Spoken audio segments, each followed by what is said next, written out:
and I am here today to show you how I am pruning my African milk tree. Now this plant is native to Namibia. It's also used in Gabon, a country in Central Africa, and they use this plant as a ritual plant. The plant is very toxic. It can be caustic to your skin, so make sure that you're using protection when pruning this tree. There have been cases of people being blinded for a couple of days if the latex that's excreted from the plant gets in your eyes. Make sure to use some gloves or goggles if you don't wear glasses. So just be very careful when you're using it. And I'm going to leave some tips in the comment section so that you will have information, more information as far as the precautions that you should take when trimming this tree. So this tree can actually grow in the wilds in Central Africa. It can grow to 3 to 6 feet tall, actually taller than that. I believe like actually up to 8 feet tall.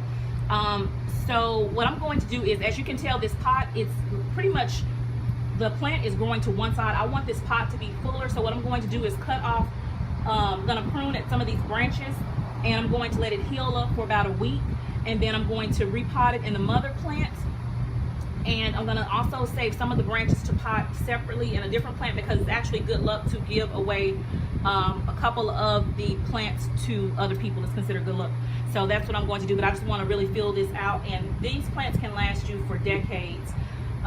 So that's what I'm going to do. I just wanted to show you. I went on YouTube to kind of look for some videos, and there were not really any current ones, so I just want to show you what I'm going to do today. So I'm using my pruning shears. You can also use really sharp scissors or a really sharp knife if you have one. So let's get started. I also have some cold water, because the cold water will help stop the latex from dripping as well. And I just want to see how I'm going to get in here. Matter of fact, let me try my scissors first, and if that doesn't get it, then I will bring out the big boys. And these are pretty sharp.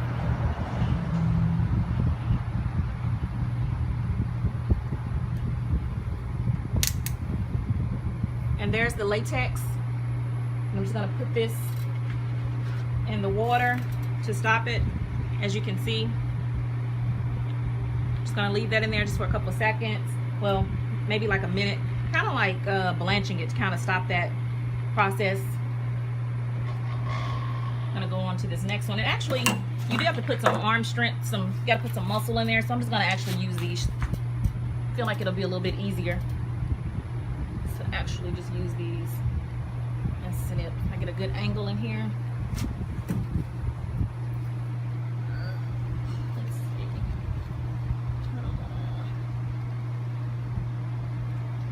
And this isn't a very, these the spines, ooh, and I see it dripping too.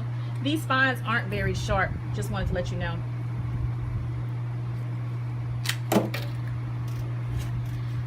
That one fell in my container of ice water. That's also some water too that I have that's cold. And there's another one that's dripping. And I also have a spray bottle, because they said you should also spray the wounds. As you can tell, it's dripping here. I really want a little cleaner cut, and I'll go back. Let's see how I want to get in here. I'm going to cut here. Let's see.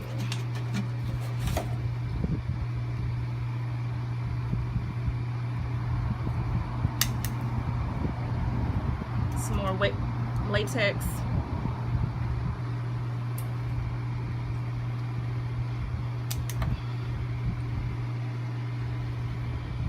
I'm going to come back and make that a little bit neater. And you know your plant is healthy when you have all of these green leaves. That's a sign of health. And the best time to prune this tree is in the summer and the spring. You do not want to really do this when it's in dormancy. So that's why I'm doing it now and not in the winter. It's better to do it now. Give it about 6 to 8 weeks for it to take root. I don't think I really want to do any of these baby ones. I'm going to leave the baby ones on that one. I just want some of these bigger ones. You actually want them to be about the length of your hand. About the length of your hand before you kind of prune them. So I don't really want any little ones. maybe I could do this one here. I could take this one here. That's a good size. And these here I might leave. Now this plant can be really top heavy, so if you feel like it's getting too tall and you don't want it to tip over, especially if you start over watering it, you can also cut it halfway. And I'm gonna just do one of those just to show you how you can cut it halfway. So let me go, let's see which one I want to do. We'll buy this one. Do that one? Okay, let's do that one. And I'm gonna use the bigger shears for that one. So let's just, I'm gonna go maybe like here. And sorry y'all. And so there's the latex for that one. And I'm gonna spray it. And this was some cold water. This is actually some rainwater from last night. I'm gonna just dip it in there. And like I said, I'm just gonna lay these out and let it heal up, and then I'll replant it. All right, so thank you guys for watching.